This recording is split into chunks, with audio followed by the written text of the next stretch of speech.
नमो नमः बच्चों। बच्चों, आज हम इस लेक्चर में अभिज्ञान शाकुंतलम के द्वितीय अंक के 8 श्लोकों से आगे आरंभ करेंगे।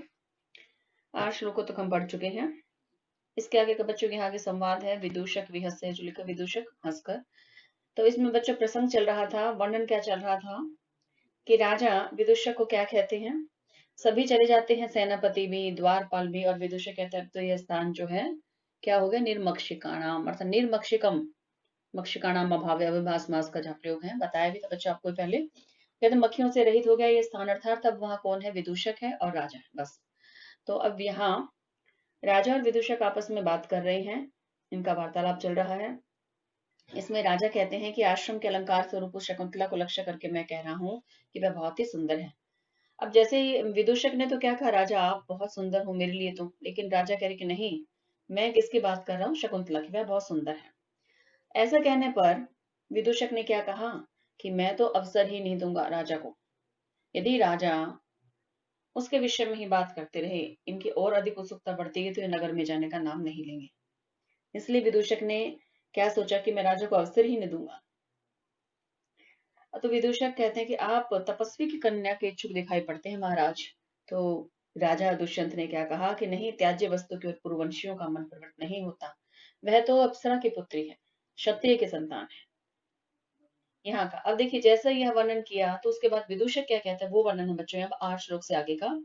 यहाँ कह रहे विदूषक विहस्य हंसकर, यथा कस्यापि, जैसे कस्यापि किसी की भी। अब देखिए, पिंड खरजुरई उद्वेज तस्य तिन्तिन्याम अभिलाषो भवेत् तथा स्त्री रत्न परिभोगिनो भवत इयम अभ्य प्रार्थना। अभ्यर्थना, अर्थना का यहाँ क्या अर्थ है, प्रार्थना है आपकी क्या। अब यहाँ देखिए, इसमें विदूषक थोड़ा सा हंसते हैं मुस्कुरा करके, क्या कह रहे हैं। विदूषक कहते हैं कि जिस प्रकार से पिंड खजूर से अरुचि अरुचि हो जाए किसी को, अरुचि जब उत्पन्न हो जाती है, और उस व्यक्ति की कह रहे तिनतिनिया नाम अभिलाषो, उसकी जो इच्छा है वो क्या होती है उस समय, इमली खाने की। तो कह रहे हैं भवे तथा उसी प्रकार से आपके भी स्त्री रत्नों का उपभोग करने वाले भवते आप इयम अभ्य अर्थना, आपकी यह प्रार्थना है। ऐसा किसने कहा, विदूषक ने। किससे कहा है बच्चों, यह राजा से। विदूषक ने क्या कहा कि आपकी जो है, किसके समान कह दिया राजा को अभी, कि जिस प्रकार से, देखिए जिस प्रकार से पिंड खजूरों से अरुचि प्राप्त किसी व्यक्ति की इमली खाने की इच्छा होती है, उसी प्रकार से आपकी क्या इच्छा है, स्त्री रत्नों को भोगने वाले आपकी अब किस में इच्छा है, शकुंतला में। स्त्री रत्न से यहाँ तात्पर्य क्या है बच्चों, अंत्यपुर की श्रेष्ठतम स्त्रियों का, उनका परिभोग करने वाले, उनका उपभोग करने वाले। अब उनसे क्या आपको अरुचि हो गई, और अब आपकी जो प्रार्थना किसमें है, शकुंतला में। इसके बाद आगे देखिए, राजा न तावदेनाम पश्यासी ये ने वादी। अब राजा ने क्या कहा कि तुमने जब तक उस शकुंतला को देखा नहीं है तभी तक तुम ऐसा कह रहे हो, कि तुमने उसको देखा नहीं है शकुंतला को, इसलिए तुम कह रहे एवं वादी, इस प्रकार कहने वाले, इसलिए तुम ऐसा कह रहे हो। अब देखिए आगे विदूषक। अब विदूषक क्या कहते हैं, तत्त खलु रमणीयम, वह निश्चय ही रमणीय होगी, सुंदर होगी। यद भवतो अपि विस्मयम उत्पादयति, जिसने आपको भी क्या कर दिया है, विस्मय में डाल दिया है, वह तो अवश्य ही सुंदर होगी। ऐसा किसने कहा बच्चों, इसमें विदूषक ने।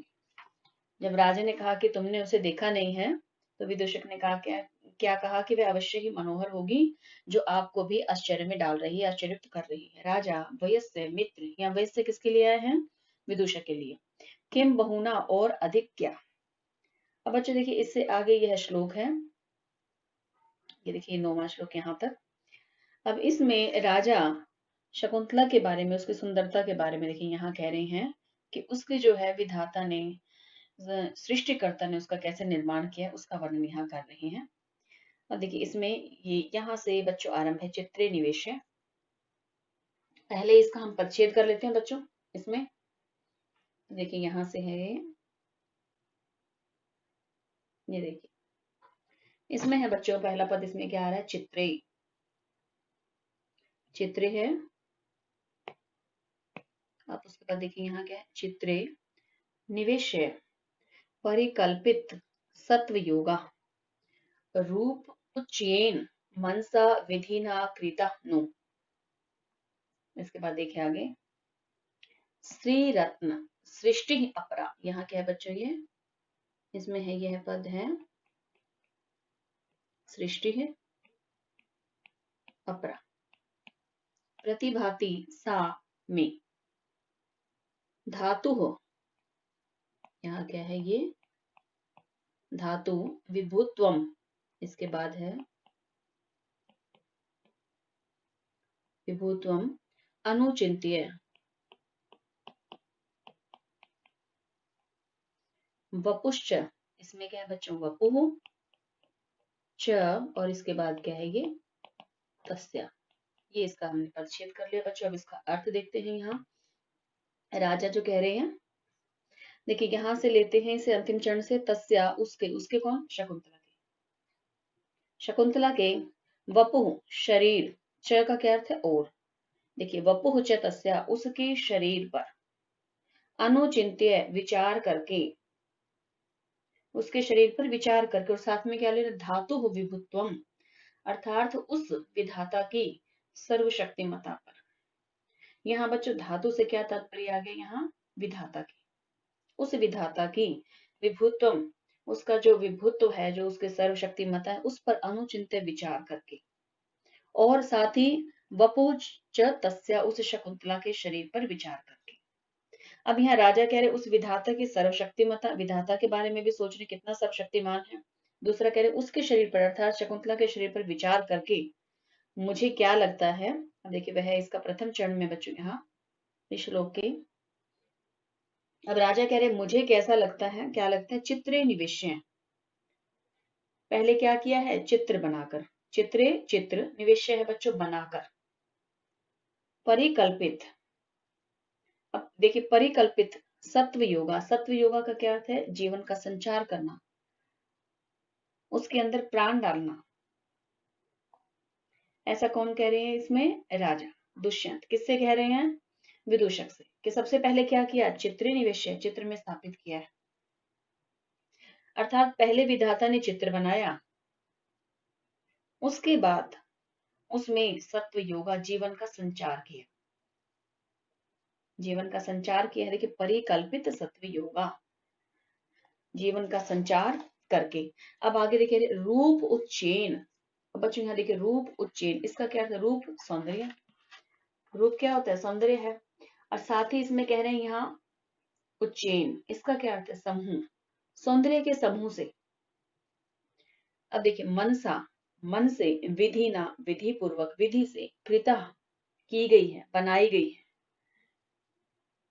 नु का क्या अर्थ है बच्चों यहाँ, अथवा या। अब यहाँ कह रहे हैं कि मुझे कैसा लग रहा है, जैसे पहले तो चित्र में स्थापित किया, चित्र बनाया है, फिर उसमें परिकल्पित सत्व योगा प्राणों का संचार किया है, उसके बाद ब्रह्मा के द्वारा जो सृष्टि का निर्माण करने वाले हैं, जो विधाता है, उन्होंने क्या किया, मनसा मन से ही, रूपोच्चैन अर्थात सौंदर्य समूह से, कृता बनाया है, किसे, इस शकुंतला को। यहाँ जो बच्चों ये विधिना है, विधि के द्वारा, यह विधिना से क्या तात्पर्य बच्चों, जो सृष्टि करता है कौन है, ब्रह्मा जी। यहाँ किससे तात्पर्य बच्चों, इसमें ब्रह्मा से, ब्रह्मा जी। तो विधिना अर्थात सृष्टिकर्ता कौन, ब्रह्मा जी। उन्होंने क्या किया है, मनसा मन से, रूप सौंदर्य के समूह से, कृता बनाया है, किसे, शकुंतला। नु का क्या अर्थ है बच्चों, अथवा या। इसके बाद देखिए आगे, स्त्री रत्न सृष्टि। अब इसमें कह रहे हैं कि सृष्टि में स्त्री की जो रचना है, स्त्री जो रत्न है, वह कैसे, देखिए अपरा, अपरा से क्या तात्पर्य बच्चों, यहाँ पर कैसे, विलक्षण है, अद्वितीय है, अद्भुत। स्त्री रत्न सृष्टि अर्थात श्रेष्ठतम स्त्री की रचना। स्त्री रत्न का क्या अर्थ है बच्चों, स्त्रियों में जो रत्न है, जो श्रेष्ठ है, ऐसे की क्या करना, सृष्टि करना। सृष्टि क्या होता है, रचना। देखिए सृष्टिकर्ता कौन है, ब्रह्मा जी हैं, अर्थात सृष्टि की रचना करने वाले यही हो गया, जिन्होंने ये सारा संसार बनाया है। तो यहाँ पर ये जो पद है किसके लिए है, रचना के लिए। अपरा से क्या तात्पर्य है, यह अद्भुत विलक्षण, कौन, शकुंतला। शकुंतला के लिए क्या है, शकुंतला बहुत सुंदर है, वह अद्भुत है। स्त्री रत्न अर्थात जो क्या स्त्रियों में श्रेष्ठ है, ऐसी जो रचना है, ऐसी जो सृष्टि है, प्रतिभाति प्रतीत होती है सा वह शकुंतला में मुझे, कि मुझे तो वह शकुंतला स्त्री रत्न सृष्टि अर्थात श्रेष्ठतम स्त्री की रचना प्रतीत होती है। अपरा का क्या अर्थ बच्चों? अद्वितीय। हम इसे क्या करेंगे? इसका क्या अर्थ हो गया? अब ऐसी अनुपम श्रेष्ठ स्त्री की रचना जो है वह मुझे प्रतीत हो रही है। आप इसको अनुपम भी लिख सकते हैं, अद्वितीय भी लिख सकते हैं, विलक्षण भी लिख सकते हैं। ऐसी विलक्षण श्रेष्ठ स्त्री की रचना मुझे तो प्रतीत होती है, अर्थात पूरे जगत में, इस संपूर्ण जगत में जो है मुझे क्या लग रहा है? सबसे यह सुंदर है। तो बच्चों इसमें ये अंतिम जो इसका चरण हम कर चुके हैं। राजा ने कहा कि विधाता की सर्वशक्तिमत्ता पर विचार करके और उसके शरीर पर विचार करके मुझे ऐसा लग रहा है कि विधाता ने सबसे पहले तो क्या किया है? चित्र फलक जो होता है बच्चों, एक चित्र बनाया, हाथ से निर्माण नहीं किया कि सोचे कि कहीं जो है निर्माण में कुछ कमी ना रह जाए, तो क्या किया है? देखिए मन सा यहाँ पद आया है, मन से किया, चित्र में स्थापित किया, फिर शरीर अर्थात उसके प्राणों का संचार किया, फिर मन से कल्पना करके उसमें रूप सौंदर्य का जो समूह है उसकी रचना की। किसने? ब्रह्मा जी ने। और उसके बाद यह जो ब्रह्मा जी की जो क्या है कल्पना, अब देखिए नवीनतम कल्पना और मानसिक सृष्टि, तो ये क्या होगी? अपरा अद्वितीय ही होगी बच्चों। मुझे तो यह स्त्री रत्नों में भी विलक्षण अर्थात अद्भुत प्रतीत होती है। कौन सा? वह शकुंतला। अब बच्चों यहाँ देखिए, इसमें राजा विदूषक से क्या कह रहे? प्रिया शकुंतला जो है उसका सौंदर्य विलक्षण है। ऐसा किसने कहा बच्चों? इसमें राजा ने। किससे कह रहे हैं? विदूषक से। तो यहाँ राजा विदूषक से क्या बता रहे हैं? शकुंतला का सौंदर्य।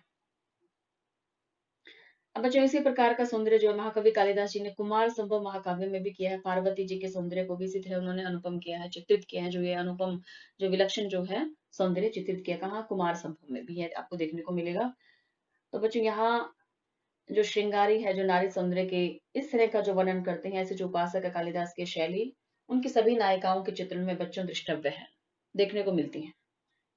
अब इसमें देखिए यहाँ इस पद में जो यह मनसा नु का जो प्रयोग हुआ बच्चों, मनसा और नु इस पद का प्रयोग हुआ है। इसका क्या है? प्रयोग संदेह को व्यक्त करने वाला होने से यहाँ कौन सा अलंकार है बच्चों? इसमें संदेह अलंकार। कौन सा? एक ये मनसा पद है और बच्चों के नु पद है, तो यहाँ अलंकार है इसमें संदेह। इसके कारण अब देखिए कुछ आचार्य क्या मानते हैं कि इस नु का अर्थ क्या है बच्चों? संभावना। कुछ संभावना मानते हैं।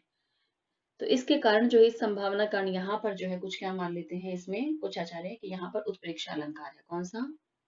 उत्प्रेक्षा।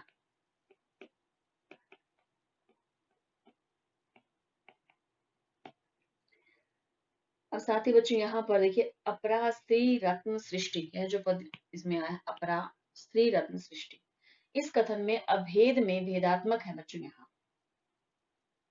तो अतिशोक्ति अलंकार देखिए यहाँ पर अतिशोक्ति अलंकार है। साथ ही देखिए अब इसका जो चतुर्थ जो चरण है बच्चों यहाँ, इसमें क्या है? सकारण वाक्यार्थ प्रयोग होने से कौन सा अलंकार आ गया? काव्यलिंग। तो इसमें बच्चों कौन सा है यहाँ? काव्यलिंग। काव्यलिंग अलंकार है। और यहाँ बच्चों इसमें कथन से अभेद में भेदात्मक कथन कौन सा है? यह देखिए अपरा स्त्री रत्न सृष्टि है जो पद है, इसमें फिर क्या है बच्चों यहाँ? कौन सा आ गया? अतिशोक्ति। यहाँ अतिशोक्ति। अब बच्चों यहाँ इसमें छंद कौन सा है इस श्लोक में? यहाँ लिख देती हूँ मैं, इसमें है वसंत तिल का छंद है।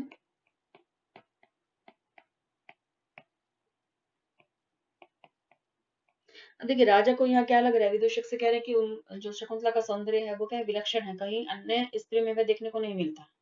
ऐसा सौंदर्य तो विधाता ने क्या किया है कि उसे तो अपने मन से, अपने हृदय से उसे बनाया है, ऐसा लगता है। अर्थात राजा जो है वह क्या कहना चाह रहे विदूषक से कि शकुंतला का सौंदर्य विलक्षण है। अब बच्चों यहाँ इसमें हम पद देखते हैं। यहाँ ये देखिए परिकल्पित सत्व योगा, यह जो पद है ये देखिए परिकल्पित सत्व योगा, इसमें क्या है बच्चों? बहुव्रीहि समास है इस पद में है। यहाँ विग्रह क्या है बच्चों? इसका परिकल्पित है।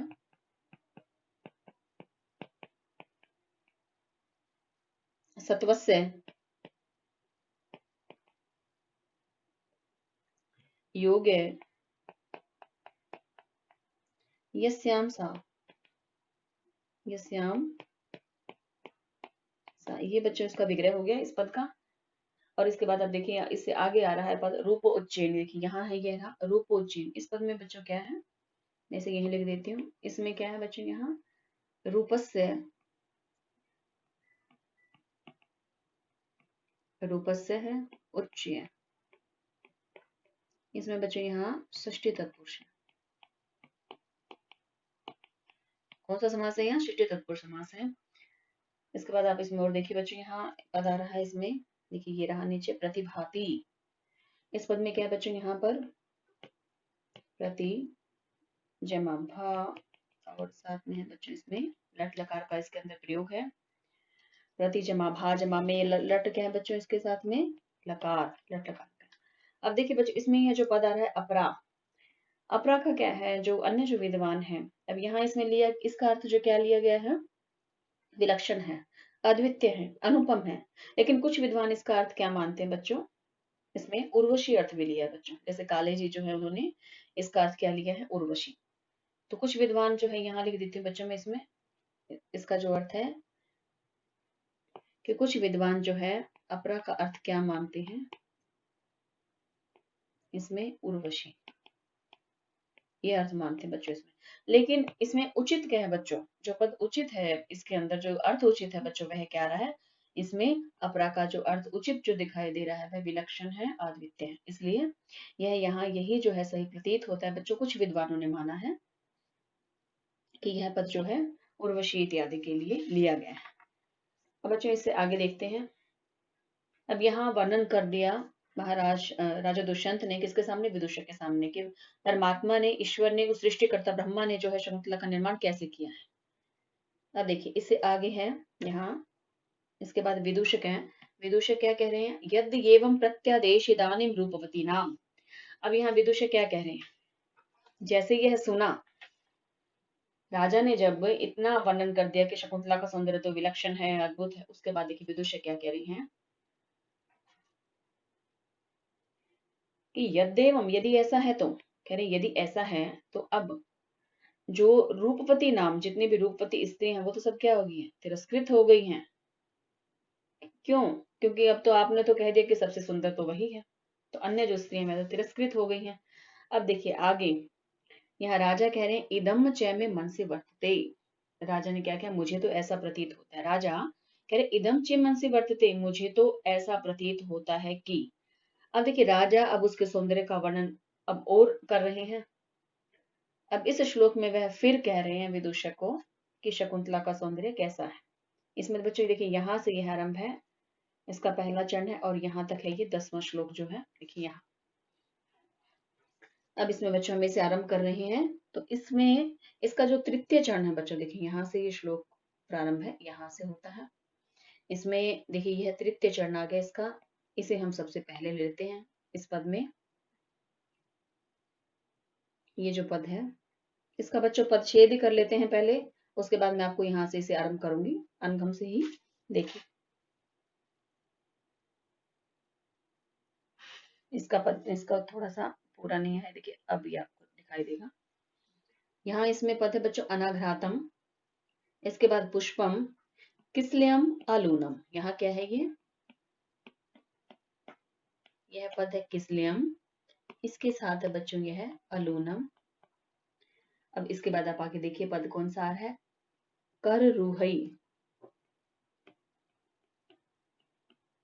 कर रूहई। इसके बाद बच्चों आगे है अनाविद्धम, यह यहाँ से है ये पद क्या है, अनाविद्ध।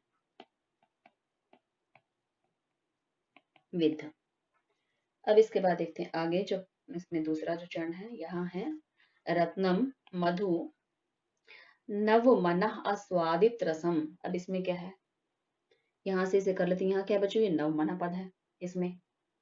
इसके बाद कौन सा आगे है, यहाँ से कर लेते हैं इससे, ये पद है बच्चों नवम। और यहाँ से बच्चों इसमें पद शुरू हो गए, ये अन आस्वादित है बच्चों, ये अनास्वादित रसम।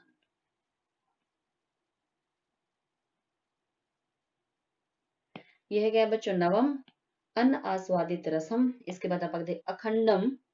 अखंडम के बाद बच्चों क्या है, ये पुण्य नाम है बच्चों, यहाँ पर ये श नहीं है, इसके स्थान पर बच्चों क्या आएगा, ये देखिए गहना। इसको मैं पूरा ही लिख देती हूँ बच्चों, पद को, ये है बच्चों इसके स्थान पे, इसको मैं यही यह पूरा ही लिख देती हूँ बच्चों, शब्द है देखिए इस तरह से है, ये पुण्य नाम, यह पद बच्चों इसमें श के स्थान पर क्या है, ये ना।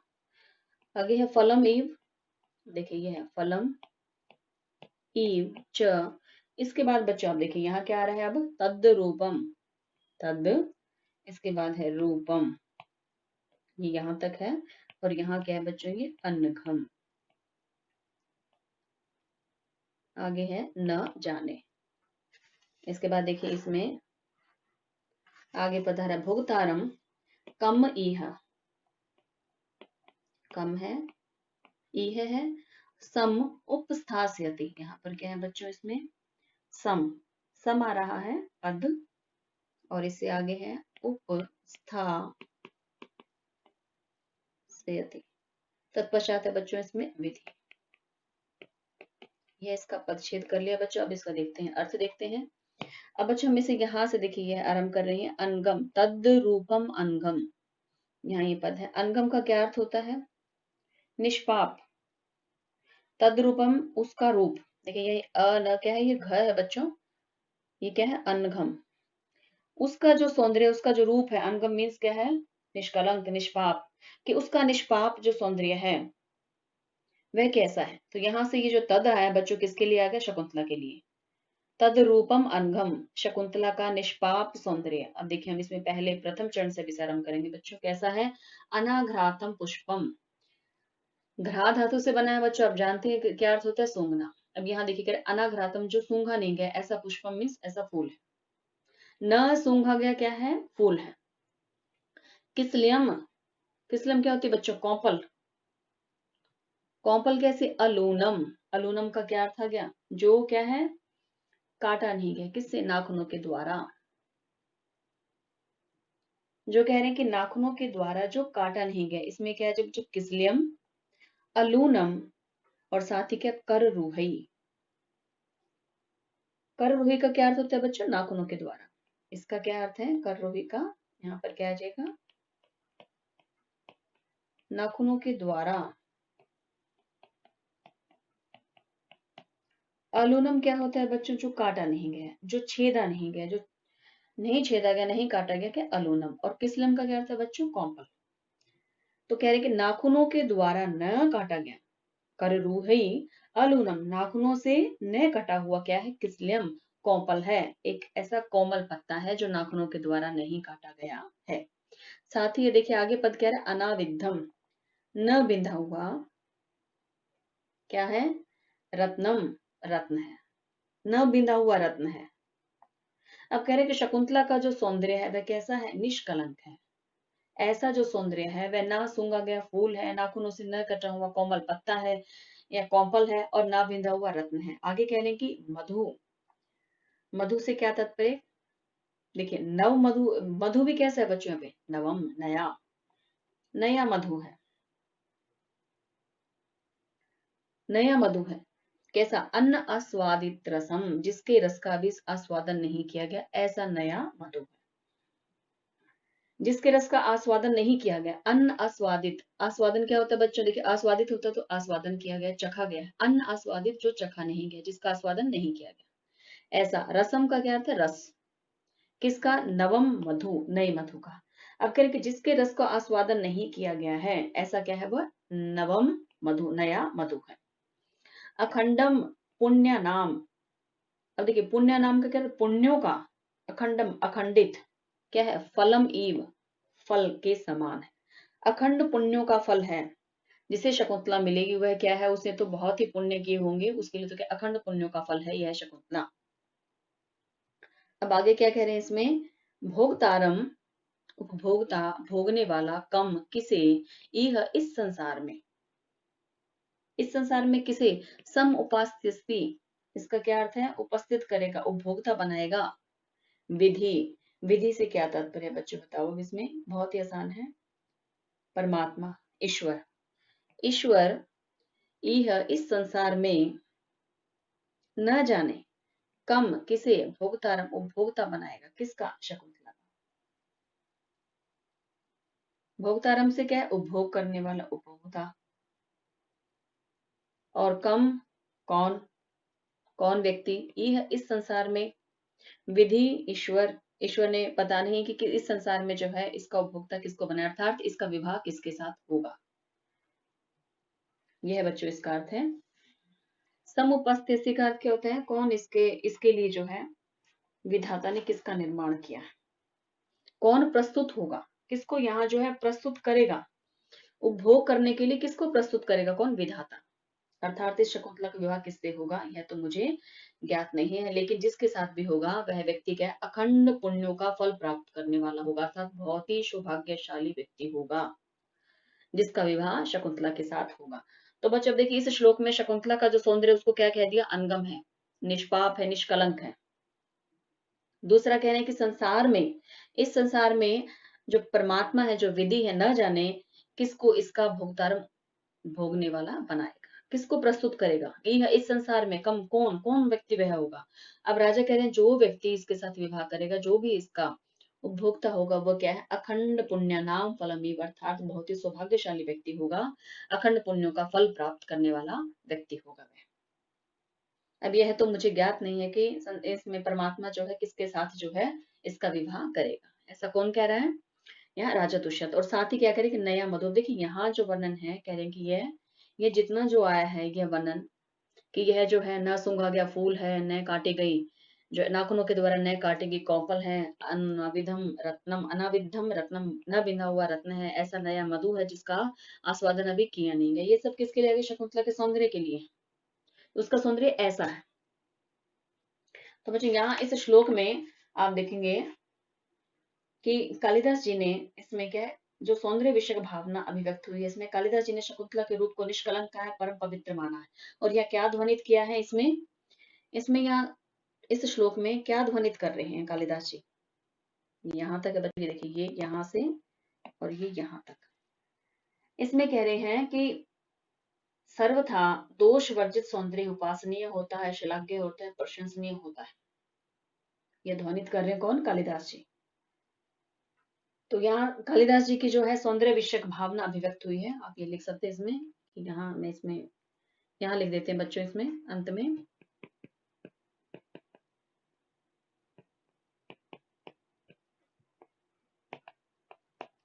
कालिदास जी की इसमें सौंदर्य विषयक भावना।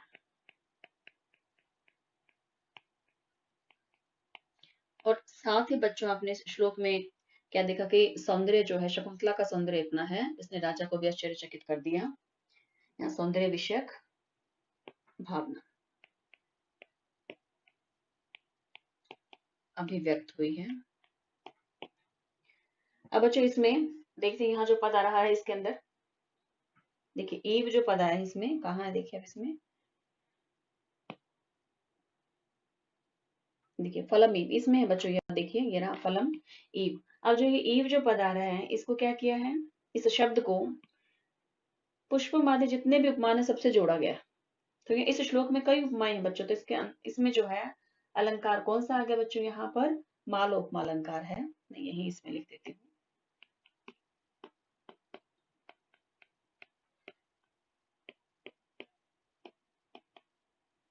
मालोपमा अलंकार का इसमें प्रयोग है बच्चों। साथ ही इसमें जो है अनाघृत, अनाविद्य इत्यादि विशेषण, देखिए आप इसमें देख रही है ये है इसमें अनाघ्रातम, न सूंघा गया, देखिए सबसे प्रथम चरण में था यह है अनाघ्रातम आ गया। उसके बाद में देखिए अनाविद्धम आया है। ये जितने भी विशेषण ये सब अभिप्राय प्रयुक्त हुए बच्चों, तो इसलिए कौन सा अलंकार आ गया इसमें? यह परिकर अलंकार। जैसे देखिए ये विशेषण है, अनाघ्रातम जो है ये विशेषण है, तो क्या है? विशेषणों के कारण बच्चों, और भी इसमें क्या है, ज्यादातर इसमें क्या विशेषण उपमाएं हैं बच्चों।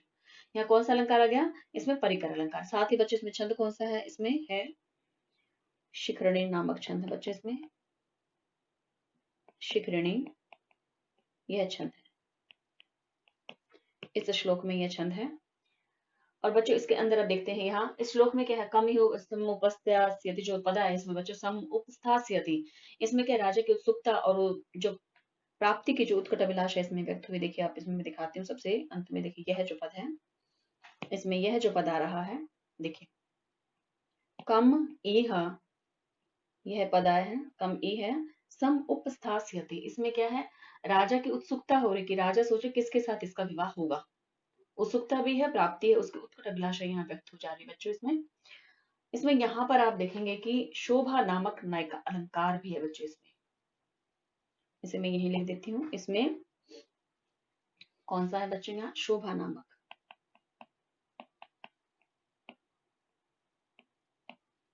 शोभा नामक नायिका अलंकार है बच्चों।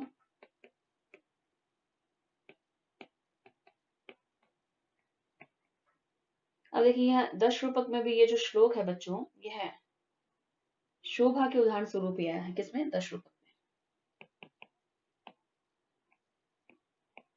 आप देखेंगे उसमें 10 रूपक जो ग्रंथ है बच्चों, इसमें 10 रूपक में भी आया है बच्चों, यह कैसे आया है, शोभा के उदाहरण स्वरूप वहां पर ये दिया हुआ है। साथ ही आप देखिए साहित्य दर्पण में भी इसकी जो परिभाषा दी है बच्चों, इसे यहाँ लिख देते हैं कि यहाँ इसमें जगह है बच्चों, यहाँ लिख देते हैं साहित्य दर्पण में क्या कहा है, इसी से ही संबंधित है बच्चों, यहाँ शोभा का ही है। साहित्य दर्पण में है ये रूप यौवन, रूप यौवन लालित्य। इसके बाद आगे देखिए बच्चों, यहाँ नीचे लिख देते हैं इसका भोगाधई, भोगाधई रंग भूषण,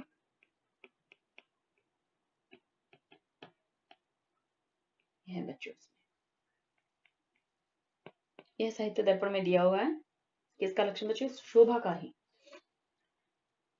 अब इसके बाद देखते हैं बच्चों यहाँ आगे विदूषक क्या कह रहे हैं इस श्लोक में। विदूषक देखिए आगे कह रहे हैं, इसमें भी बच्चों व्याकरण की ओर देख लेते हैं साथ साथ ही। इसमें यहाँ जो पद आ रहा है देखिए सबसे पहले अभी हमने इसमें अलंकार जाने हैं, छंद जाने हैं, और यहाँ देखिए इसमें है ये अनाघ्रातम जो पद है बच्चों, इसमें क्या है, इसमें न, साथ ही बच्चों इसमें न अनाघ्रातम। अब आप जानेंगे बच्चों इसमें कौन सा नन तत्पुरुष समास है, इसमें न आघ्रातम नन तत्पुरुष समास का प्रयोग है इसके अंदर। और देखिए आप यहाँ इसमें है पद आ रहा है, देखिए अन्न आस्वादित रसम, यह जो पद है इसमें कौन सा समास है बच्चों, बहुव्रीहि, इस पद में है कौन सा समास है, इसमें बहुव्रीहि समास है इसके अंदर। और इसका विग्रह क्या है, न आस्वादितो, न आस्वादितो रस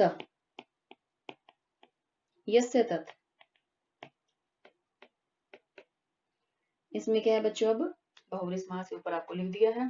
इसके बाद आगे देखते हैं, यहाँ पद आ रहा है सम उपस्थास्यति, यह जो पद है इसमें क्या है बच्चों, इसमें मैं यही लिख देती हूँ इसके साथ ही, यहाँ आ रहा है सम, सम क्या है बच्चों, उपसर्ग है। अब इसके बाद देखिए उप भी इसमें उपसर्ग है वह, साथ में इसमें धातु कौन सी है, स्था। और इसमें आप ये तो जान ही गए होंगे इसमें क्या है, लिट, इसमें कौन सा लकार है बच्चों, लिट लकार है इसके अंदर, प्रथम पुरुष एकवचन का प्रयोग है। अब इसके बाद आगे देखते हैं यहाँ विदूषक क्या कह रहे हैं इसमें। विदूषक तेन ही लघु परित्राय तामेनाम भवान, अब विदूषक कह रहे तब तो इसे आप शीघ्र ही अपना लीजिए, किसे, शकुंतला से आप विवाह कर लीजिए। ऐसा किसने कहा, विदूषक ने। अब किसको कह रहे हैं, राजा को। माँ कस्यापि तपस्विना, अब कह रहे हैं कि कहीं ऐसा ना हो, कस्यापि तपस्विन, किसी तपस्वी के, देखिए हस्ते पतिष्यति, हाथ में ना पड़ जाए। और वह तपस्वी भी कैसा, देखिए कह रहे इंगुदी तैल चिक्कण शीर्षस्य, अर्थात इंगुदी के तेल से चिकनी हुई शीर्ष वाले, खोपड़ी वाले, सिर वाले, ऐसा, ऐसे किसी तपस्वी के हाथ में न गिर जाए। तपस्वी के लिए यहाँ विशेषण लगा दिया, इंगुदी के तेल से चिकनी हुई खोपड़ी वाले, चिकने हुए सिर वाले, ऐसे तपस्वी के हाथ में शकुंतला ना चली जाए। ऐसा किसने कहा? विदूषक ने। किससे कह रहे हैं? राजा से। अब यहाँ दो ही पात्र हैं, उन दोनों का ही आपस में संवाद बच्चों चल रहा है इसमें। तो ये आपने देखा होगा शुरू में जब हमने प्रथम अंक में पढ़ा था, वहां पर वृक्ष के नीचे जो है कि इंगुदी के फल को तोड़ने वाले चिकने पत्थर दिखाई दे रहे हैं। ये वर्णन आया था। इंगुदी का जो फल होता है उसके अंदर से तेल निकलता है, तोड़ने पर क्या हो जाते हैं? वो चिकने पत्थर, क्योंकि वो पत्थर भी जो है जब उसको तोड़ते हैं तो पत्थर क्या है? चिकना हो जाता है तेल के कारण। देखिए वही यहाँ वर्णन है। ऐसे क्या है? तपस्वी, ऐसे किसी तपस्वी के हाथ में न पड़ जाए। इसके बाद देखिए राजा क्या कह रहे हैं। राजा, पर्वती खलु तत्र भवती, यह देवी तो पराधीन है। न च संहितो अत्र गुरुजन है, और उनके गुरुजन अर्थात महर्षि कर्ण भी यहाँ उपस्थित नहीं है।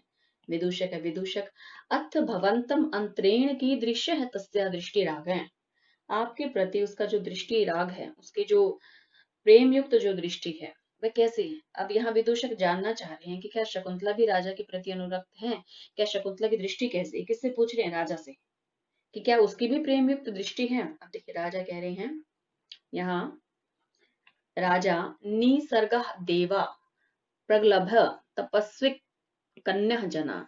अब यहाँ कह रहे हैं कि जो तापस जो कन्याएं होती है, तपस्वियों की जो कन्याएं हैं वह क्या होती हैं? स्वभाव से प्रगल्भ, स्वभाव से कैसी होती हैं?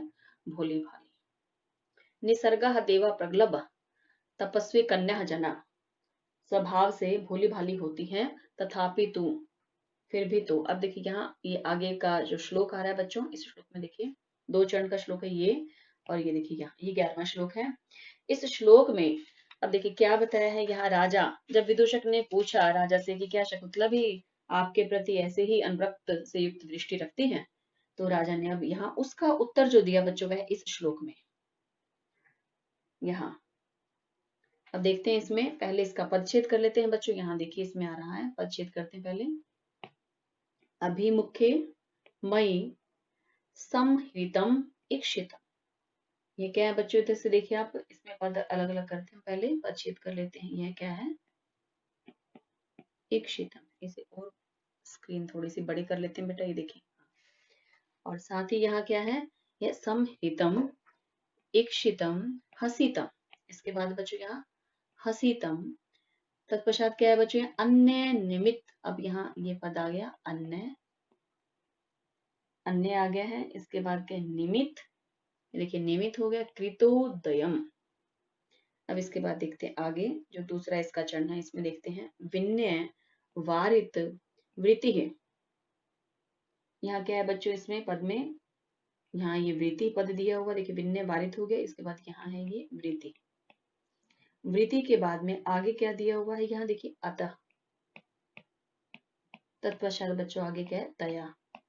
न विवृतो मदनो न च संवृत, यह है। अब देखिए इसमें हम इसका पहला चरण करते हैं बच्चों। यहाँ क्या है?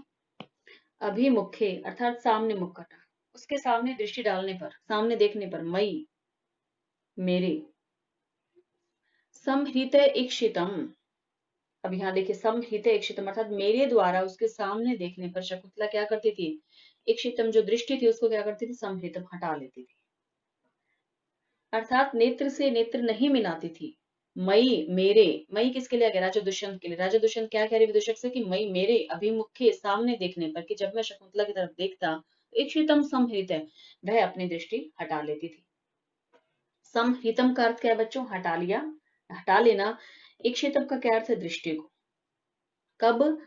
जब राजा जो है उसके सामने अपना मुख करते, उसके सामने देखते तब। अब इससे आगे देखिए कह रहे हसीतम। हसीतम अर्थात हंसना। अन्य निमित्त, अन्य निमित्त, अन्य निमित्त का क्या होता है? अन्य बहाने से, अन्य बहाने से हंस देती थी। कैसे? अब देखिए कृतो उद्यम अर्थात देखिए अन्य निमित्त कृतोदयम, अन्य बातों का बहाना लेकर के और वह हंसीतम हंस देती थी। यहाँ कह रहे कि अन्य बातों के बहाने को लेकर वह हंस पड़ती थी। अब इसके बाद देखिए आगे, अब यहाँ कह रहे हैं विनय वारित वृत्ति अतः तया, अतः इसलिए, तया उसके द्वारा, विनय विनयता के कारण, विनम्रता के कारण, वारित रोका गया, रोका गया क्या? विनय वारित वृत्ति अर्थात विनयशीलता के कारण, विनम्रता के कारण रोकी गई जो प्रवृत्ति वाला, जो वृत्ति वाला जो मदन था, जो काम भाव था, वो न विवृत, न तो प्रदर्शित किया गया, दिखाया गया, प्रकट किया गया, न च संवृत, और ना ही छिपाया गया। विवृत्ति का बच्चों यहाँ क्या अर्थ है? प्रकट करना। संवृत्ति का क्या अर्थ है यहाँ पर? छिपाना। अब देखिए कह रहे कि न विवृत, न प्रकट किया गया, क्या? मदन, अर्थात जो काम भाव था, जो प्रेम था, वह क्या ना तो प्रकट किया गया, और च और न संवृत, न ही छिपाया गया। किसके द्वारा? दया, उस शकुंतला के द्वारा। अतः इसलिए शकुंतला के द्वारा कि ना तो प्रेम भाव को प्रकट किया गया, ना ही उसे छिपाया गया। अब यह जो शकुंतला थी यहाँ पर कैसी थी? विनय वारित वृत्ति, विन्यता के कारण रोकी गई वृत्ति वाला उसका मदन है, उसका काम भाव। अब काम भाव कैसा था? उसका जो विशेषण है बच्चों, वो क्या है यहाँ पर? विनयशीलता के कारण रोकी गई प्रवृत्ति वाले काम भाव को। तो काम भाव का विशेषण क्या हो गया? मदन का विशेषण बच्चों यहाँ क्या आ रहे हैं? विनय वारित वृत्ति, यहाँ तक ये विशेषण है। किसका विशेषण आ रहा है बच्चों? यह मदन का। ऐसा जो काम भाव था वह ना प्रकट किया गया, ना ही छिपाया गया। अब देखिए इसमें कह रहे हैं कि राजा ने क्या किया कि किसी अन्य ही बात, कोई अन्य ही बहाना होता, कोई अन्य बात चल रही होती, तो उस निमित्त तो वह जो है हंस देती थी, और मेरे सामने मुख करने पर उसने एक शीतम संहृत, अपनी जो दृष्टि थी वह हटा लेती थी। ऐसा वर्णन किसने किया? राजा ने। अब राजा ने यह देखिए किसको कहा है?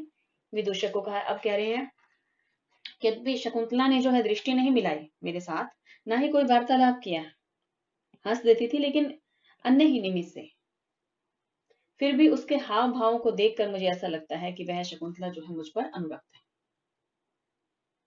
ऐसा किसने कहा है? राजा दुष्यंत ने। किससे कह रहे हैं? विदूषक से, कि उसके हाव भाव को देखकर, उसकी चेष्टाओं को देखकर ऐसा लग रहा है कि वह भी मेरे प्रति अनुरक्त है। अब बच्चों यहाँ इसमें देखिए आप, यहाँ जो ये पद आ रहा है, न विवृतो न च संवृत है, यहाँ जो ये पद, इसमें क्या विरोधाभास है? न तो प्रकट किया गया, ना ही छिपाया गया। तो यहाँ इस पद में और साथ ही न संवृत है, इस पद में बच्चों यहाँ पर कौन सा अलंकार है? विरोधाभास।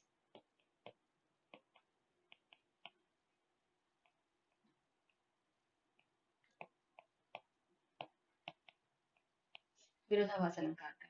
अब देखिए इसका जो मुग्धात्व है, जो इसमें मुग्ध, जो इसमें कारण आ रहा है, जो भोलापन इसके अंदर आ रहा है शकुंतला का, उससे क्या है? इस विरोध का परिहार भी हो जाता है बच्चों इसका।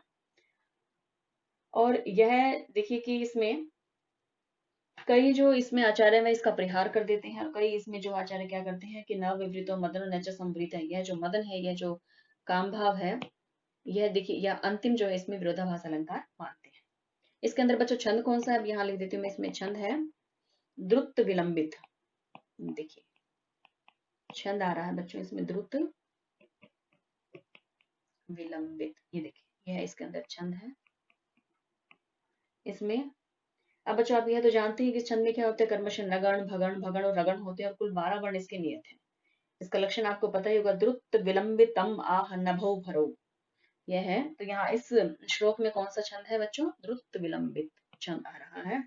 अब साथ ही इसमें देखते हैं व्याकरण की दृष्टि से, आप इसमें देखिए जो पद आ रहे हैं यहाँ, इसमें आप देखिए यह पद आ रहा है, जैसे यह है इसमें हसितम।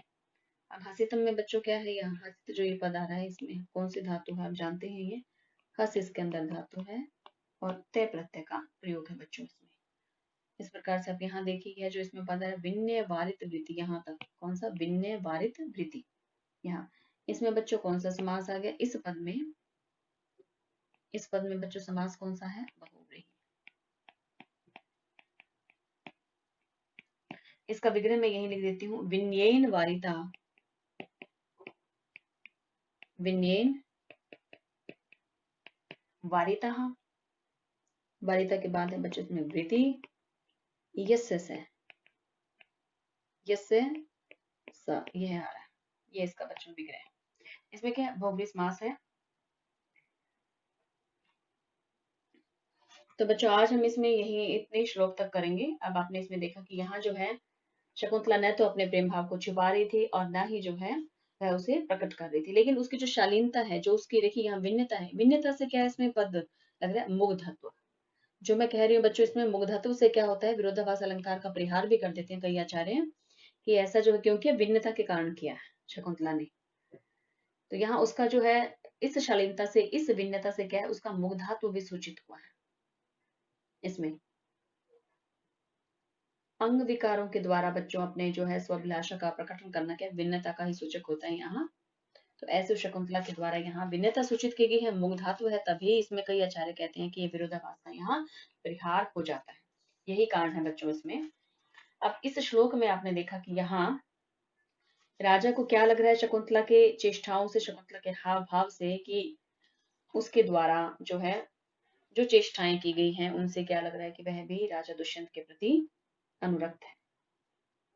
अनुरक्त है बच्चों, ऐसा इसमें ये किसको लग रहा है, राजा को, राजा को ऐसा लग रहा है। तो बच्चों आज हम इसमें यहीं तक ही इतना ही करते हैं। 11 श्लोक हैं ये, हमने यहाँ तक देखिए 11 तक हमने कर लिया है। अब बहुत ही ये सरल चल रहा है यहाँ आपस में। देखिए 3 श्लोकों में हमने क्या जाना अब तक कि राजा जो है शकुंतला के सौंदर्य की अभिव्यक्ति कर रहे हैं, उसके सौंदर्य के बारे में बता रहे हैं। किसके समक्ष, विदूषक के समक्ष। विदूषक जो है राजा का जो मित्र है, तो वह उसके समक्ष रख रहे हैं कि मैं उसके सौंदर्य को देखकर आश्चर्यचकित हूँ। अब यहाँ देखिए विदूषक प्रयास कर रहा है कि राजा जो है नगर में जाने के लिए तैयार हो, यहाँ कहीं उसे शकुंतला के जो है उसके सौंदर्य से अभिभूत होकर जो है वो कहीं यही ना रहे। तो यहाँ देखिए इस तरह इनका वार्तालाप चल रहा है। तीनों ही श्लोकों में हमने क्या जाना इसमें बच्चों कि शकुंतला का जो सौंदर्य है वह क्या है, विलक्षण है। तीनों ही जितने भी जो श्लोक आए, तीनों के तीनों श्लोक जो है राजा के द्वारा कहे गए हैं इसमें। और यहाँ तक बच्चों हमने कर लिया। राजा को क्या लग रहा है कि उसकी चेष्टाओं को देखकर, उसके हाव भाव को देखकर कि शकुंतला भी राजा के प्रति अनुरक्त है, ऐसा वह किसे बता रही, विदूषक को। तो बच्चों आज हम इसमें यहीं तक ही करेंगे, इससे आगे का अगले भाग में। तब तक के लिए अस्तु, नमो नमः।